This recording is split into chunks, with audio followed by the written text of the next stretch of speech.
أعوذ بالله من الشيطان الرجيم. بسم الله الرحمن الرحيم. يسألونك تپوس کی دیستانا صلی اللہ علیہ وسلم عن الشهر الحرام پبارد میاشت عزت مند کی قتال فیه یعنی د جنگ کولو نپدی کی قل تورتو آیا قتال فیه جنگ کول پدی میاش کی کبیر لو یا گناہ دا وصد عن سبیل اللہ او من کول د خلقو د لارې د الله نه وصد او بندول د خلقو عن سبیل الله د لارې د الله نه وکفر او انکار کول به د لارې د الله نه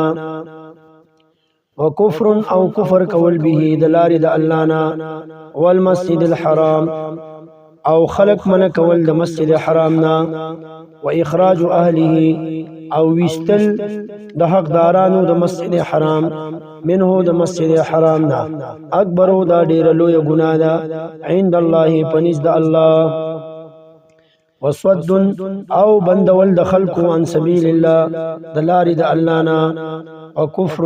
او انکار کول به د لارې د الله نه والمسجد الحرام او بندول د خلقو د مسجد حرام نه واخراج اهله او وستل د حقدارانو د مسجد حرام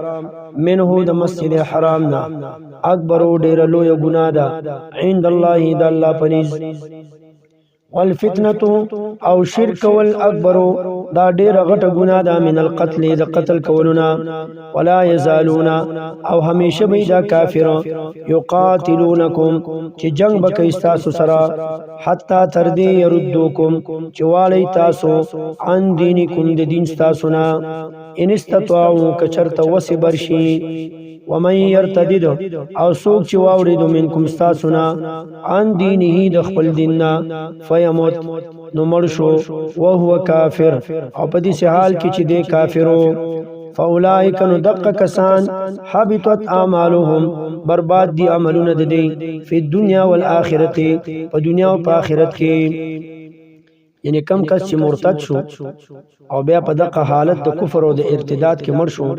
نو د ټول اعمال برباد شو ومن يرتدد سوک چې واوړي منکم تاسو نه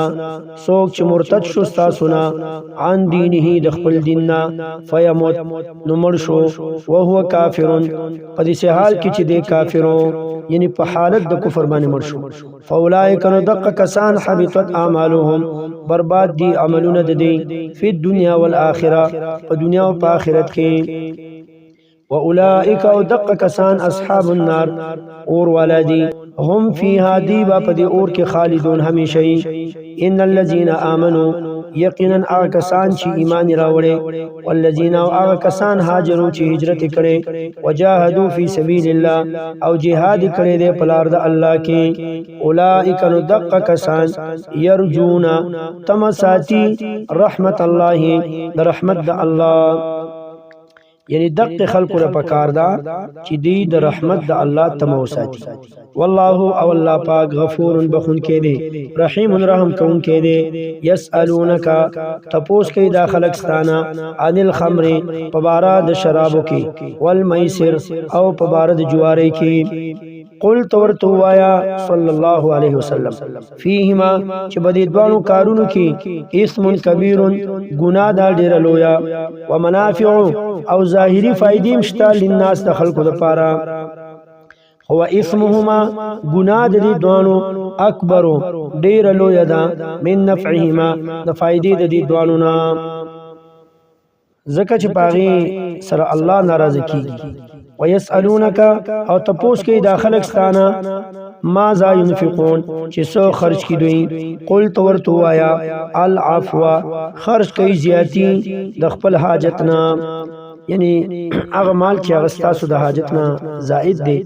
حق خرج کوي او د زیاتی مطلب دا نه دی چې ستاسو د استعمال قابل نه بیکار شو هغه خرج کوي نه زیاتی نه مطلب دا چې ستاسو د حاجت نه زائد دی هغه خرج کوي قل تورتو ویا العفو خرج کئی زیاتی د حاجتنا کذالک دقشانت یبین الله بیانی الله پاک لکم تاسوتا الآیات احکامات خپل لعلکم تتفکرون د پاره چې تاسو سوچ او فکر وکړئ په دنیا والآخرت په دنیا او په آخرت کې ويسألونك اتپوس کی دیستانا صلی الله علیه وسلم عن الیتاما فبارد یتیمانانو کی قل تورتو آیا اصلاح لهم اصلاح دی یتیمانانو خیر دا غردا وَإِن تُخَالِطُوهُمْ کچرتا ګډوډوي تاسو خپل مالونه د دې یتیمانانو د مالونو سره فإخوانکم نو دا رونه دي تاسو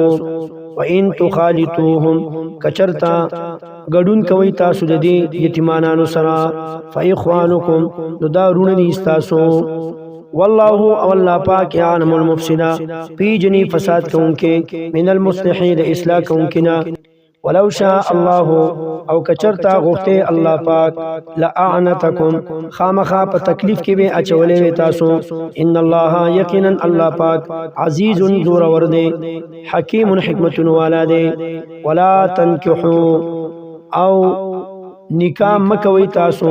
المشرکات د مشرکو زنانو سره حتا تر دې یؤمننا چې ایمان راوړي ولا امتن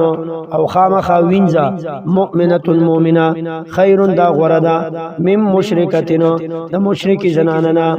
ولو اعجبتکم اگر کا حیران کئ دا مشرکا کوم تاسو لرا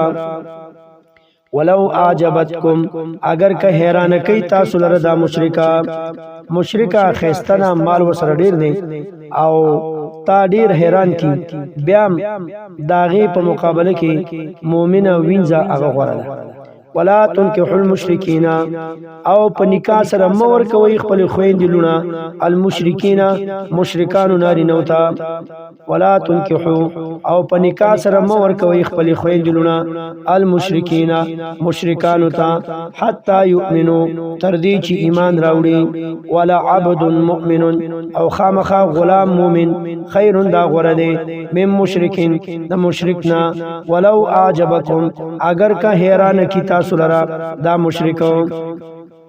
ولو اعجبکم اگر که حیران کی تاسو لرا حسن و جمال دلی مشرکو اولئک دق مشرکان یدعون الى النار رابلی خلق اورتا والله او الله پاک یدعو الى الجنه رابلی خلق جنتا والمغفرة او بخنتا باذنه پخپل حکم سرا ويبين او بیان الله پاک آیاته خپل آیاتنا خپل احکامات للناس خلقتا لعلهم دې د پاره چې دا خلق یتذکرون نصیحت قبول کی